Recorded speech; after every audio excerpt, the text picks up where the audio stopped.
Assalamualaikum warahmatullahi wabarakatuh.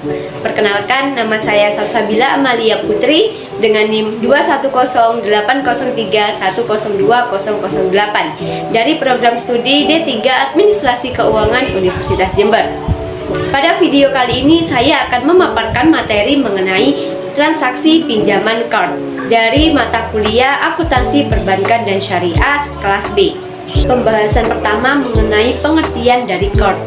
Secara terminologi, card berarti menyerahkan harta kepada orang yang menggunakannya untuk dikembalikan gantinya pada suatu saat. Card merupakan transaksi yang diperbolehkan oleh syariah dengan menggunakan skema pinjam-meminjam. Akad card merupakan akad yang memfasilitasi transaksi peminjaman sejumlah dana tanpa adanya pembebanan bunga atau dana yang dipinjam oleh nasabah. Selanjutnya yaitu mengenai macam-macam akad card. Dalam Pedoman Akuntansi Perbankan Syariah Indonesia atau yang biasa kita sebut dengan PAPSI 2013, card dalam lembaga keuangan syariah terdiri dari dua macam. Yang pertama yaitu akad card yang berdiri sendiri untuk tujuan sosial semata, bukan sebagai sarana atau kelengkapan bagi transaksi lain dalam produk yang bertujuan untuk mendapatkan keuntungan. Yang kedua yaitu akad card yang dilakukan sebagai sarana atau kelengkapan bagi transaksi lain yang menggunakan akad-akad muawadah atau pertukaran dan dapat bersifat komersial dalam produk yang bertujuan untuk mendapatkan keuntungan. Pembahasan selanjutnya mengenai ketentuan syar'i transaksi pinjaman card. Disyariatkannya card mengacu pada Al-Quran dan Sunnah, antara lain Quran Surat Al-Baqarah ayat 245. Siapakah yang mau memberi pinjaman kepada Allah, pinjaman yang baik menafkahkan di jalan Allah, maka Allah akan memperlipat gandakan pembayaran kepadanya dengan lipat ganda yang banyak. Yang kedua, hadis riwayat Ibnu Hibbah. Setiap muslim yang memberikan pinjaman kepada sesamanya 2 kali, maka ia itu seperti orang yang bersedekah 1 kali. Yang ketiga ada hadis riwayat Bukhari. Berikan saja kepadanya, sesungguhnya orang yang terbaik adalah yang paling baik dalam mengembalikan utang. Ketentuan yang terkait dengan transaksi pinjaman card meliputi berbagai aspek. Antara lain, yang pertama, larangan mensyaratkan tambahan pengembalian atas suatu pinjaman. Yang kedua, larangan menunda pembayaran pinjaman bagi orang yang mampu. Orang yang meminjam tidak dibolehkan menunda pembayarannya jika dalam keadaan mampu membayar, sebagaimana disebut dalam hadis riwayat Jamaah, yang artinya penundaan pembayaran oleh orang yang mampu adalah suatu kezaliman. Yang ketiga, perintah meringankan beban orang yang kesulitan membayar pinjaman. Upaya meringankan beban orang yang kesulitan membayar pinjaman dapat dilakukan dalam bentuk memberikan tangguh maupun menghapus pinjaman. Yang keempat, memperbolehkan mengenakan biaya administrasi. Fatwa DSN memperbolehkan untuk memberi pinjaman untuk membebankan biaya administrasi kepada nasabah. Dalam penetapan besarnya biaya administrasi sehubungan dengan pemberian card tidak boleh berdasarkan perhitungan persentase dari jumlah dana card yang diberikan. Yang terakhir ada memperbolehkan pengenaan saksi pada peminjam yang mampu tapi melalaikan biaya kewajibannya. Berdasarkan fatwa DSN nomor 19 disebutkan bahwa dalam hal nasabah tidak menunjukkan keinginan mengembalikan sebagian atau seluruh kewajibannya dan bukan karena ketidakmampuannya, bank syariah dapat menjatuhkan saksi kepada nasabah. Rukun transaksi pinjaman card. Yang pertama ada transaktor. Transaktor pada transaksi pinjaman card terdiri atas pemberi pinjaman atau mukrid dan penerima pinjaman atau muqtarid. Sebagaimana pada transaksi lainnya, para pihak yang terlibat dalam transaksi pinjaman card haruslah memenuhi prinsip syariah. Yang kedua ada objek card. Objek card atau biasa disebut dengan mahal al-card dapat berupa uang atau benda habis pakai. Uang yang digunakan sebagai objek card oleh bank syariah dibatasi sumbernya.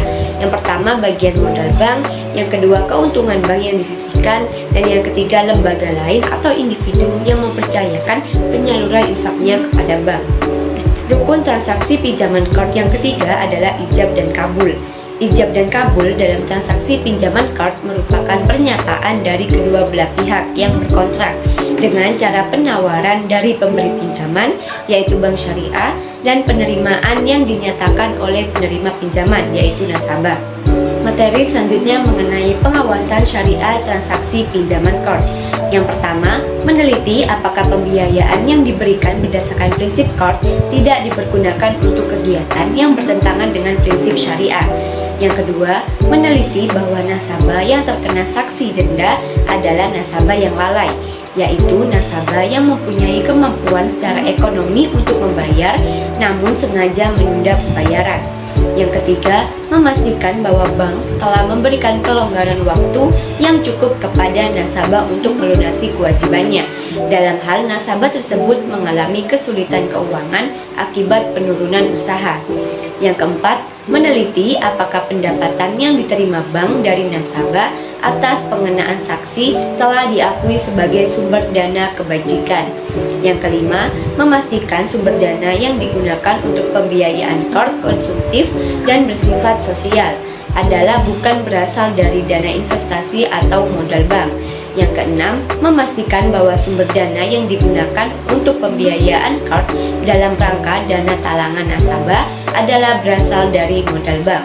Selanjutnya mengenai alur transaksi pinjaman CORT. Alur transaksi pinjaman CORT dapat dilihat pada bagian berikut. Yang pertama, bank syariah melakukan evaluasi dan seleksi terhadap kelayakan nasabah menerima pinjaman CORT. Evaluasi dan seleksi lebih dilihat pada aspek kesesuaian nasabah dengan kriteria yang ditetapkan bagi penerima dana CORT yang bersifat sosial. Selanjutnya, kedua belah pihak menyepakati akad CORT. Yang kedua, setelah akad CORT disepakati, bank syariah selanjutnya menyerahkan dana CORT sesuai dengan yang disepakati. Yang ketiga, nasabah melakukan pengembalian pinjaman CORT sebesar yang dipinjam, baik secara langsung, keseluruhan maupun aksuran. Pembahasan yang terakhir mengenai teknik perhitungan pinjaman CORT. Berikut ini disajikan suatu kasus dengan menggunakan skema pinjaman CORT dengan sumber dana internal bank, yaitu Bapak Hartono yang bekerja pada sebuah bank syariah meminjam kepada bank syariah tersebut dengan skema CORT untuk membayar uang masuk sekolah anaknya di perguruan tinggi. Pinjaman CORT ini menggunakan dana internal bank. Informasi terkait akad yang disepakati adalah sebagai berikut. Jumlah pinjamannya sebesar 1 juta rupiah, lama pinjamannya 4 bulan, biaya administrasinya Rp10.000. Dalam transaksi pinjaman CORT terdapat beberapa perhitungan yang harus dilakukan oleh bank syariah, yaitu perhitungan angsuran per bulan dan perhitungan biaya administrasi. Yang pertama, angsuran per bulan dengan rumus total piutang bersih dibagi jumlah bulan pelunasan. 1 juta rupiah dibagi 4 bulan sama dengan Rp250.000. Yang kedua ada perhitungan biaya administrasi. Biaya administrasi yang dibebankan kepada nasabah dapat dihitung dengan menggunakan presentase tertentu dari besar pinjaman. Biaya administrasi dipungut untuk menutup beban yang dikeluarkan bank syariah untuk administrasi pembiayaan. Biaya administrasi langsung dipungut bank pada saat akad disepakati. Dalam hal ini, bank syariah menerapkan kebijakan biaya administrasi sebesar 1% dari pinjaman. Nah, dengan demikian biaya administrasinya sebagai berikut. Biaya administrasi sama dengan N% dikali besar pinjaman, sama dengan 1% dikali 1 juta rupiah, sama dengan Rp10.000. Sekian pemaparan materi dari saya mengenai akuntansi pinjaman CORT. Terima kasih sudah menonton video ini. Semoga dapat bermanfaat bagi kita semua. Wassalamualaikum warahmatullahi wabarakatuh.